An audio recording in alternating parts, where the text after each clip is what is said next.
tous, c'est Nico pour un nouvel épisode de la chambre de Nico. Juste un petit teasing, oui ne vous inquiétez pas, j'ai du stock en magnétoscope à dépanner, c'est pas ce qui manque.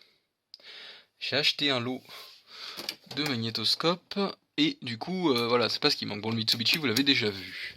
Voilà, mais le reste ça va venir, vous inquiétez pas. Il y a du stock, tout n'est pas forcément en panne, mais en tout cas il faut des révisions, donc je sais pas si je vais faire une vidéo en tout cas par magnéto, on verra. Mais après j'ai d'autres vidéos à uploader qui sont pas en rapport forcément qu'avec les magnétoscopes, donc en tout cas voilà, ça viendra, il y a plein de choses, donc voilà. Allez, la vidéo du jour. Donc aujourd'hui on se retrouve avec un des magnétos qui était dans le lot que j'ai acheté, il y avait 7 magnétoscopes, que j'ai payé une quarantaine d'euros avec les frais de port pour les 7, ce qui est plutôt raisonnable. Ils sont en panne bien évidemment, en théorie. Alors ça c'est un Philips VR540, voilà. Donc déjà ce que je vois c'est Nicam Hi-Fi Stereo, donc c'est un 6 têtes hi-fi stéréo, bon un 4+2 si vous voulez. Turbo Drive, donc ouais, alors c'est pas une méca Turbo Drive Philips normale, ça va être une méca Funai, ouais, c'est une méca Funai. Alors du coup ça fait partie de la lignée du magnétoscope, disons du début des années 2000, 2001, 2002, 2003. Qui commençaient à être vraiment, là ils sont vraiment tout miniaturisés, hein, ces magnétos, ils sont pas beaucoup plus grands que 2 VHS côte-côte. D'ailleurs on va mettre le point ici. Voilà. Donc allez, 6-2, 3 VHS. Allez, 3 VHS. Bon, ils en font encore plus petits, hein. Je vous en montrerai peut-être un que j'ai de 2005, un Philips qui est miniature. Voilà, celui-là il est bon, il est un peu plus grand, c'était les séries d'avant. Mais voilà, ça fait partie quand même du magnéto qui était un peu récent, quoi. Bon, celui-là il est ici. Alors je ne sais pas ce qu'il y a dessus, elle était coincée dans un des magnétos que j'ai, qui était le LG que vous avez vu tout à l'heure. Qui lui doit marcher, c'est juste qu'il était complètement écrasé, donc la cassette est coincée dedans. Bon là c'est le mauvais exemple, parce que du coup il va lire. Ah non, il se bloque, ça y est. Parfait. Donc erreur 2. Donc souvent l'erreur 2 c'est la courroie de chargement qui patine en fait, et du coup il n'arrive pas à charger la cassette. Et pour vérifier ça on va voir ça de suite.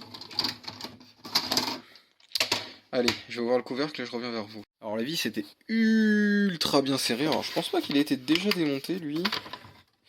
Par contre il a des heures, hein. Ouais, il a des heures quand même, ça va mais il a des heures. Donc la bande va rester coincée à peu près par là normalement.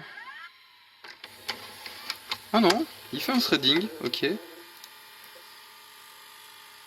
Là il est en play. Ok, alors j'ai peut-être une petite... On va essayer avec ma cassette de test, je vais voir ce qui se passe. Bon, bah pour une fois, sur cela, c'est pas la courroie de chargement. Ouais, alors ça c'était un peu évident. Voilà.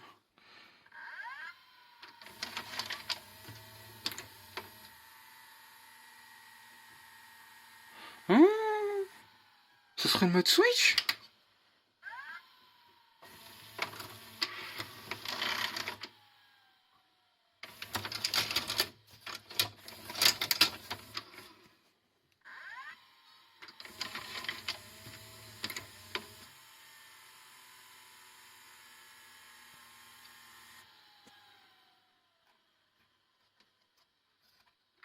Oui, oula, il est super dur à tourner là.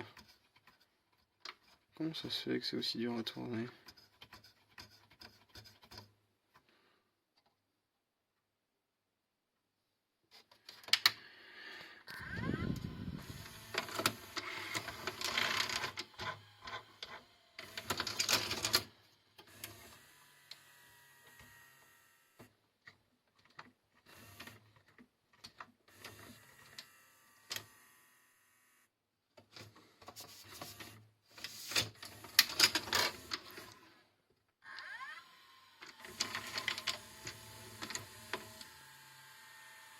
Si, il tourne.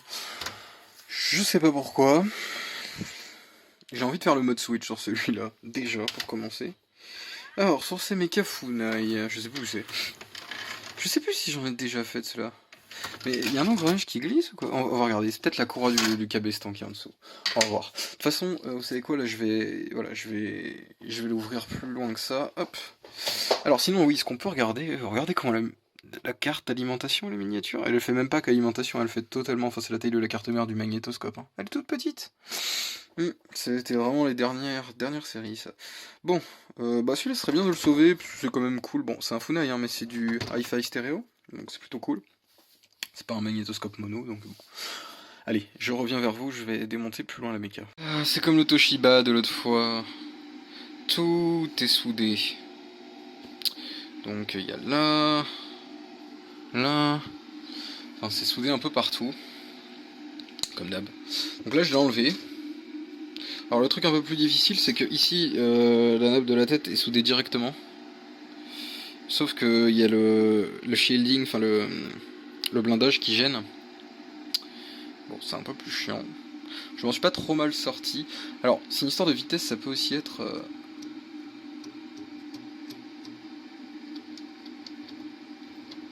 Non, je vois pas comment ça peut être la courroie. C'est pas la courroie. Par contre, le mode switch est là. Donc lui, on va le démonter, puis on va le nettoyer. Puis bah voilà. Mais non, Philips, les gens, non. Déjà, tout de suite, je vous le dis, hein, indice de réparabilité, il va le descendre. Il va descendre là, parce que bah, c'est mauvais. Ça coûtait quoi de foutre un connecteur, sérieux? Ça coûtait rien du tout. Bon bah c'est pas du tout ce qu'il y a de plus propre, hein. Alors, il est vraiment sale le mode switch. Voilà, c'est même pas la peine. Bon, je vais nettoyer tout ça, je reviens vers vous. Voilà, c'est quand même beaucoup mieux. Et si on regarde le coton-tige, ben... Voilà. Pas grand chose d'autre à dire. Je vais remonter. Bon, les courroies, du coup... moi je trouve que ça va encore, hein. Peut-être la courroie de chargement, mais elle, je peux la changer après. Et encore que... La courroie cabestan, là je force déjà, donc non. Ça va. Bon, bah on va remonter. Tout remonter, tout ressouder correctement, vérifier la continuité pour pas me faire avoir comme avec le Funai la dernière fois. Là j'ai tout check et donc je vais pouvoir tester le magnéto maintenant. Je viens d'enlever juste le nettoyeur de tête, enfin si on peut appeler ça comme ça. Là il est en mode salisseur de tête, donc je l'ai retiré avant que ça s'aggrave la situation. On va essayer direct avec une VHS. On va voir ce que ça donne.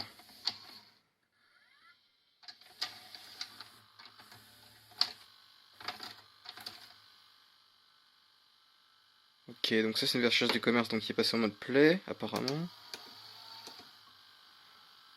Ok. Bon, je vais remettre parce qu'en fait je peux tester, mais enfin je vais remettre le blindage quand même avant.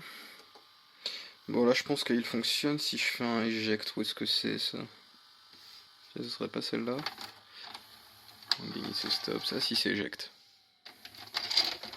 Ouais, il a l'air de faire bon mouvement, donc bon, on va voir. Je vais le remonter, puis on va peut-être nettoyer les têtes du coup. Et puis voilà. On va tester tout ça. Je vais remettre ça dans la boîte. Bon, et bien j'ai tout nettoyé la méca.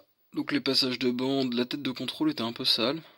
Bon bah ça c'est le galet presseur, hein, le caoutchouc qui a vieilli, donc voilà. Là il est moins brillant qu'avant si vous regardez maintenant. Il est beaucoup mieux comme ça, il paraît presque plus propre, j'ai enlevé tout l'oxyde qu'il y avait dessus. Puis bah les têtes elles étaient sales mais ça va encore. Donc on va pouvoir mettre une de mes cassettes de contrôle approuvée par moi.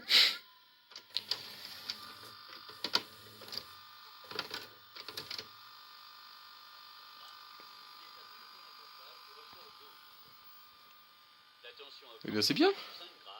Alors est-ce qu'il y a un bouton pause là-dessus? Évidemment pas en façade et j'ai pas la télécommande. Excellent. Enfin j'ai une télécommande similaire mais avec celui-là je l'ai pas.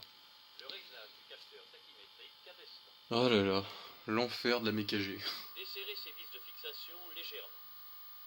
J'aime pas la mécagée. Alors ces mécas-là, elles sont super simples, hein. C'est pas le souci qu'elles soient compliquées, c'est juste qu'ils nous ont compliqué la vie en soudant les connecteurs, quoi. Et donc du coup pour faire le mode switch c'est chiant. Du coup éjection, j'ai dit stop eject, c'est celui-là. Celui-là? Ah mais non. Stop. Ok, c'est celui-là, stop. Ça c'était enregistrement. Eject. Bon l'avantage c'est que c'est du LED, donc pas de VFD, donc l'afficheur s'abîme pas là-dessus. Je fais rarement quelque chose sur les alignes de ces machins. Elles sont plutôt fiables. Ouais, sur cela c'est fiable. Donc, donc voilà. Et ben, je vais juste nettoyer un petit peu le couvercle, tout ça, et puis et la façade, et puis voilà, ça fera un magnéto encore remis sur pied. Allez, à tout de suite. Bon bah voilà, je l'ai remonté. Alors il a des petits coups, hein, puis là j'ai... la peinture s'enlève en fait. Bon, il a des heures de toute façon. Oui, il y a aussi un autre moyen de savoir s'il a des heures, regardez, c'est là, en fait, ici. Donc ça, c'est ce qui va rentrer en contact avec la cassette quand vous la mettez. Quand la peinture est complètement partie, en général, c'est que la machine aussi a des heures, quoi. Alors oui, je l'ai pas regraissé. Ces mécas-là, il n'y a pas vraiment besoin. On va faire un play. Excellent. Excellent. Parfait. On va faire un rembobinage arrière. Turbo Drive.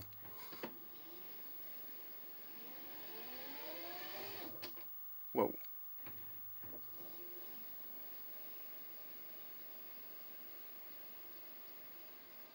Ah, il était trop à la fin de la cassette pour passer trop longtemps en mode turbo. C'est ça. Digital Studio Picture Control. NTSC Playback. Follow TV.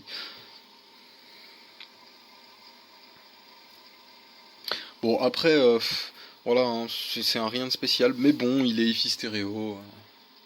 Voilà. Dommage qu'il n'y ait pas la télécommande. De toute façon, j'ai jamais les télécommandes. C'est super rare que j'ai la télécommande des magnétoscopes. Bon, c'est un VHS IQ et puis pas le SECAM, voilà. Bon, je préfère voir ce logo Turbo Drive sur une machine comme ça que sur une autre, hein, parce que...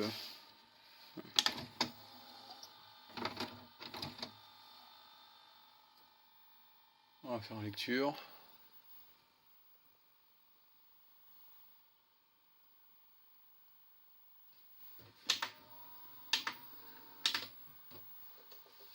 Une petite musique qui va bien. Ah, j'ai loupé la petite musique. Ah, c'est des boîtes. Ah, mais elle est excellente la musique. On va revenir en 1990. Oh, cette animation. Excellent. Bref. Bon bah ça c'est réparé. Alors oui, la cassette avait eu un incident, mais je l'ai acheté comme ça. Cassette de service. Hein. Bon. Voilà, bah écoutez, on se retrouve dans une prochaine vidéo.